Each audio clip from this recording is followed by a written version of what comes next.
राम राम बहन भाइयों माताओं, ज्ञान का निनादन में आप सबका स्वागत है। श्रीमद् भागवत महापुराण तृतीय स्कंद का 10वां दिन हम सब मिलके सुनते हैं। 9वें दिन हमने सुना कि ज्ञानी लोग भेदभाव से ध्यान करते हैं, कुछ लोग अभेद भाव से ज्ञान करते हैं। जैसा भी ध्यान करते हो, अभेद भाव से करो, भेदभाव से करो, भगवान का सुमरण करो, जीव का जीवात्मा ईश्वर में मिल जाता है। जीव तो स्वतंत्र नहीं हो पाता। भंवरी का स्मरण करते करते कीड़ा भी स्वयं भंवरी बन जाता है। इसी प्रकार जीव ईश्वर का चिंतन करते करते स्वयं प्रभु में हो जाता है। दोनों का मिलन होने के बाद ही जीव भाव नहीं रह पाता है। श्री कृष्ण भगवान ने की जय। हम आगे सुनते हैं। शंकराचार्य जी के जीवन का एक प्रसंग है। एक युवन उनसे मिला और बोला कि मैं भैरव यज्ञ करना चाहता हूँ। भैरव यज्ञ में पृथ्वी के चक्रवर्ती सम्राट के मस्तक की आहुति देनी पड़ती है। वह तो अप्राप्य है। तुम ही अपना मस्तक मुझे दे दो। तुम्ही ने कहा है आत्मा देह से भिन्न है, परमात्मा से भिन्न है। देह दान से तुम मर नहीं जाओगे, अतः मस्तक मुझे दे दो। शंकराचार्य जी ने कहा मेरे शारीरिक मस्तक से अगर तेरा काम बन सकता हो तो ले जाओ। शंकराचार्य जी का देह ध्यास दूर हो चुका था, अतः वे मस्तक देने को तैयार हो गए। वे बोले जब शिष्य न हो तो मैं ध्यान मग्न हूँ, तभी आकर मस्तक ले जाना। एक दिन मठ में जब कोई अन्य नहीं था तब वह युवन मस्तक लेने के लिए आया। भगवान शंकर के शिष्य पद्मपाद जो नरसिंह स्वामी के भगत थे को गंगा किनारे कई बार अपशकुन हुए, अतः वे दौड़ते हुए आश्रम में वापस आ गए। उन्होंने वहां देखा एक युवन तलवार से गुरु जी का मस्तक काटने को तैयार हो रहा है। पद्मपाद ने क्रोध से सिंह बनकर उस युवन को चीर फाड़ कर मार डाला। वह प्रसंग हमें बताता है कि उपासक में उपासक की शक्ति आरोपित होती है। तो नरसिंह स्वामी का ध्यान करने से पद्मपाद में नरसिंह का आवेश उतर आया। सुखदेव जी वर्णन करते हैं मदिरा से मदाद बने व्यक्ति को देहाभिमान नहीं रहता। उसी प्रकार ध्यान करता हुआ जो देहभान भूलता है वह भगवान के पीछे पड़ जाता है। प्रभु प्रेम में जो पागल हुआ है वह सुखी है, अन्य सब दुखी है। भगवान के सिवा और कोई है नहीं। उसमें दृष्टा भी भगवान रूप हो जाता है। यह अप्रोक्ष साक्षात्कार है। ऐसी तन्मयता होने पर भक्ति सुलभ हो जाती है। कपिल उपदेश देते हैं माता इन सब की अपेक्षा श्री कृष्ण का ध्यान करते हुए भी व्यक्ति देहभान भूल जाता है। वह सर्वश्रेष्ठ है। भगत परवन को भी मिथ्या कर सकते हैं, अतः वे श्रेष्ठ है। प्रेम अनन्य होता है। तुम ठाकुर जी का स्मरण करोगे तुम्हें नहीं भूलेंगे। एक बार नारद जी बैकुंठ लोक में आए। लक्ष्मी जी तो वहां थी नहीं किंतु भगवान ध्यान कर रहे थे। नजर न आए। इधर उधर ढूंढने पर उन्होंने देखा कि भगवान ध्यान लगाए हुए बैठे हैं। नारद जी के उनसे पूछा किसका ध्यान कर रहे हो आप? भगवान ने कहा मैं अपने भक्तों का ध्यान कर रहा हूँ। भगवान अपने प्रिय भक्तों का ध्यान करते हैं। नारद जी ने पूछा कि वैष्णव क्या आपसे भी श्रेष्ठ है जो आप उनका ध्यान करते हो? भगवान ने कहा वो मुझसे भी श्रेष्ठ है। तब नारद जी ने कहा सिद्ध करके दिखाइए अपनी बात को। भगवान कृष्ण कहते हैं जगत में सबसे बड़ा कौन है? नारद जी ने कहा पृथ्वी। प्रभु ने कहा पृथ्वी तो शेषनाग के सिर पर आधार रखती है, फिर वो कैसे श्रेष्ठ मानी जाएगी? नारद जी तो शेषनाग बड़े हैं, भगवान वह बड़ा कैसे हो गया? वह तो शंकर जी के हाथ का कंगन है। अतः सेन से शिव जी महान है, उनसे बड़ा रावण है, क्योंकि उसने कैलाश पर्वत उठा लिया था। रावण भी कैसे बड़ा कहा जाए, क्योंकि बाली उसे अपने बगल में दबा के संध्या करता था। बाली भी कैसा बड़ा माना जाए, क्योंकि उसको राम जी ने मारा था। नारद जी तब तो आप ही श्रेष्ठ है। भगवान नहीं, मैं भी श्रेष्ठ नहीं हूँ। मेरी अपेक्षा मेरे भक्तजन श्रेष्ठ है, क्योंकि सारा विश्व हृदय में समाया हुआ है, किंतु मैं भक्तों के हृदय में समाया हूँ। मुझे अपने हृदय में रखकर वे भक्तजन सारा व्यवहार करते हैं। अतः ये ज्ञानी भगति मुझसे और सभी से श्रेष्ठ है। भगवान के भगत भगवान से भी आगे हैं, बढ़कर हैं। राम से अधिक राम कर दासा है। मेरे निष्काम भक्त किसी भी प्रकार की मुक्ति की इच्छा नहीं करते हैं। बिना मेरे सिवाय वे और कोई भी इच्छा नहीं रखते। मेरे निष्काम भगत मेरी सेवा को छोड़कर सालोक्य सृष्टि, सामीप्य, सारूप्य और सायुज्य मुक्ति को ही स्वीकार नहीं करेंगे। नरसिंह मेहता ने गाया है हरिनाथ जन जो मुक्ति न मांगे, मांगे जन्म जन्म अवतार रे। नित्य सेवा नित्य कीर्तन ओछे निरखव नंद कुमार रे। धन्य वृंदावन धन्य लीला, धन्य व्रजना वासी रे। अष्ट महासिद्धि आंगणियों उभी, मुक्ति छे एमनी दासी रे।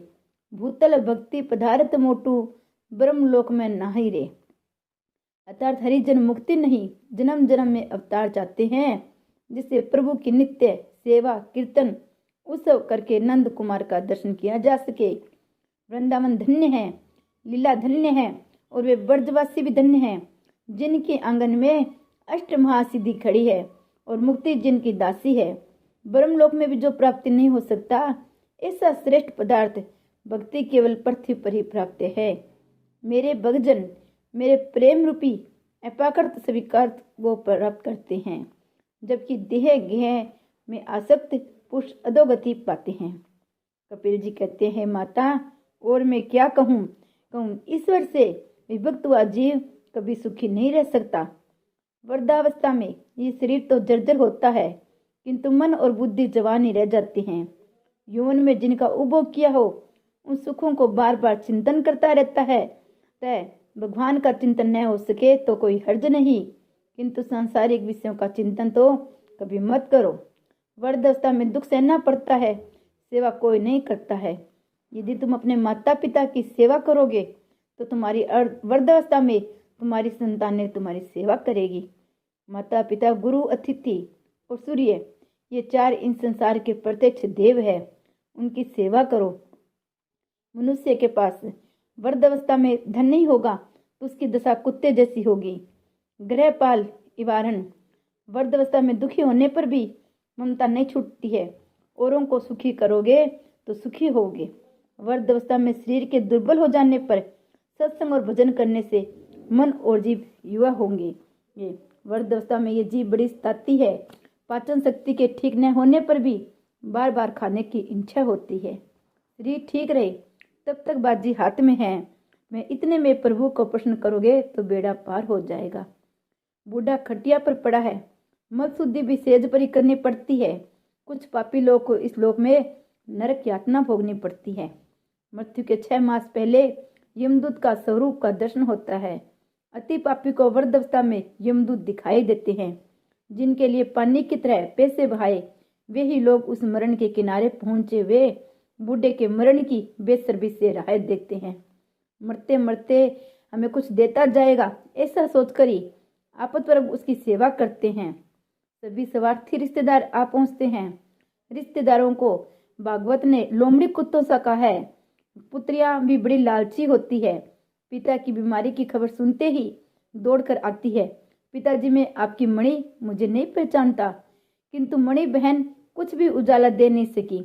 वह बूढ़ा रो रहा है। वह जानता है स्त्री या संतान कोई साथ नहीं जाएंगे, मुझे अकेले ही जाना पड़ेगा। फिर विवेक नहीं आ पाता। यमदूत इस जीवात्मा को देह से बाहर खींच निकालते हैं। अंतकाल में 2 यमदूत आते हैं, पुण्य पुरुष और पाप पुरुष। दोनों यमदूत जीवात्मा को मारते हैं। पुण्य पुरुष जीव से कहता है कि पुण्य करने का तुझे अवसर दिया गया था, फिर भी तुमने पुण्य नहीं किया। मरते मरते जीव बड़ा ही झटपटाता है। यमदूत की गति पग से आंख तक होती है। ब्रह्मरंध्र में जो प्राणों को स्तर कर सकता है, उसका यमदूत कुछ नहीं कर सकते। मृत्यु के बाद पूरा जन्म याद नहीं आता। स्थूल शरीर के अंदर सूक्ष्म शरीर होता है। सूक्ष्म शरीर के अंदर कारण शरीर, सूक्ष्म शरीर के अंदर रहती हुई वासना ही कारण शरीर है। यमदूत जीवात्मा को उसके साथ यमपुरी ले जाता है। अतिशय पापा व्यक्ति के लिए यमपुरी का मार्ग भयंकर होता है। पापी को गर्म बालू पर चढ़ना पड़ता है। जीवात्मा को उसके द्वारा किए गए पापों की सूची यम की राज्यसभा में चित्रगुप्त सुनाते हैं। 14 साक्षी भी उपस्थित किए जाते हैं। वे साक्षी हैं पृथ्वी, चंद्र, सूर्य आदि। जीवात्मा को उसके पापों के अनुसार नरक दंड दिया जाता है। यदि किसी के पाप पुण्य समान हो तो उसे चंद्रलोक में भेज दिया जाता है। पुण्य के समाप्त होने पर जीव को फिर मनुष्य लोक में जन्म लेना पड़ता है। कई जन्म मरण का दुख उसे भुगतना पड़ता है। वृंदावन में एक महात्मा रहते थे। वे एक बार ध्यान में बैठे थे कि एक चूहा उनकी गोद में आकर छिप गया, क्योंकि उसने पीछे बिल्ली दौड़ रही थी। महात्मा ने दया से उस चूहे को कहा, तू जैसा चाहे वैसा तुझे बना दूं। चूहे की बुद्धि में आखिर कैसी हो सकती है। उसने सोचा, यदि मैं बिल्ली बन जाऊं तो फिर किसी को से नहीं डरूंगा। चूहे की मांग परमात्मा ने उसे बिल्ली बना दिया। एक बार उस बिल्ली को एक कुत्ते ने पीछा किया तो उसने कुत्ता बनना चाहा। वह कुत्ता हो गया। जंगल में एक बार एक शेर ने उसका पीछा किया तो महात्मा से शेर बनना चाहा। महात्मा ने उसे शेर बना दिया। अब उसकी मति भ्रष्ट हो गई और हिंसक वृत्ति जागृत हुई। उसने सोचा मैं इस महात्मा को खा जाऊं, अन्यथा वे कहीं मुझे फिर से चूहा न बना दे। अब वह महात्मा को खाने के लिए आया तो महात्मा ने कहा कि तू मुझे ही खाना चाहता है। उन्होंने बाघ को फिर चूहा बना दिया। यह कथा केवल चूहा बिल्ली के लिए नहीं, हमारी है। ये जीव कभी चूहा था, बिल्ली था, अब मानव हो गया। कहने लगा मैं ईश्वर को नहीं मानता, धर्म मुझे स्वीकार्य नहीं है। तब भगवान सोचते हैं अब तू कहाँ जाएगा, मैं तुझे फिर चूहा बिल्ली बना दूंगा। इस मनुष्य जन्म में जीव ईश्वर को पहचानने और प्राप्त करने का प्रयत्न नहीं करेगा तो उन्हें फिर पशु ही बनना पड़ेगा। पशु पक्षियों के अवतार में कई प्रकार के कष्ट सहन करने के बाद जीव मनुष्य योनि पाता है। गर्भाधान के जीवदान के लिए पानी के बुलबुल ऐसा सूक्ष्म होता है। 10 दिनों के बाद वह फला सा बड़ा होता है। 1 मास के बाद गर्भ सिर होता है। 2 मास के बाद हाथ पांव, 3 महीने के बाद बाल नाखून, 4 महीने के बाद सात धातु, 5वें महीने में भूख प्यास का ज्ञान, 6 महीने में माता के पेट में भ्रमण। ऐसा कर्म है। अनेक जंतु उत्पन्न हो सके तो एविष्टा मूत्र से भरे हुए भाग में जीव को रहना पड़ता है। जंतु के काटने से मूर्छित हो जाता है। माता के द्वारा खाई गई मिर्ची, कटु, खट्टा, गर्म आदि आहार से भी उसके अंगों में वेदना होती है। इस तरह गर्भ में कई प्रकार के कष्ट झेलता है। पिंजरे में बंद पक्षी की भांति वह कुछ भी करने में असमर्थ है। 7वें महीने में जीवात्मा को पुनर्जन्म का ज्ञान होता है। वह गर्भ में प्रभु की स्तुति करता है, नाथ मुझे बाहर निकालो। गर्भवास और नरकवास एक समान ही है। मुझे बाहर निकालोगे तो मैं आपकी सेवा करूंगा, भक्ति करूंगा। गर्भ में जीव ज्ञानी होता है। भगवान के आगे वह अनेक प्रतिज्ञाएं करता है, मुझे बाहर निकालिए, मैं बड़ा दुखी हूँ। प्रसव समय की पीड़ा के कारण वह पूरे जन्म का ज्ञान भूल जाता है। जीव अनादिकाल में, बाल्यावस्था में, यौवन में, वृद्धावस्था में दुख झेलता आया है। जन्म मरण के दुख एक ही समान भयंकर है, उनका कभी अंत नहीं हो पाता। जन्म होते ही माया का स्पर्श हो जाता है। संसार में माया किसी को भी नहीं छोड़ती। फिर जीव एक ही वस्तु से प्रेम करे तो ईश्वर खुश होते हैं। जीव बाल्यावस्था में माता से और फिर खिलौनों से प्रेम करता है। फिर कुछ बड़े होने पर पुस्तकों से प्रेम करता है। पुस्तकों का माँ उतरते उतरते रुपए पैसों से प्रेम करने लग जाता है। फिर पत्नी से प्रेम करने लगता है। उससे वे कहता है मैं तेरे लिए हजारों रुपए खर्च कर सकता हूँ। और पत्नी के इशारों पे नाचने लगता है। किंतु पत्नी प्रेम भी हमेशा नहीं रहता। 2-4 बच्चे होने के बाद वह व्याकुल हो जाता है। संतान के होने पर पत्नी का मोह घटने लगता है। प्रभु की माया बड़ी विचित्र है।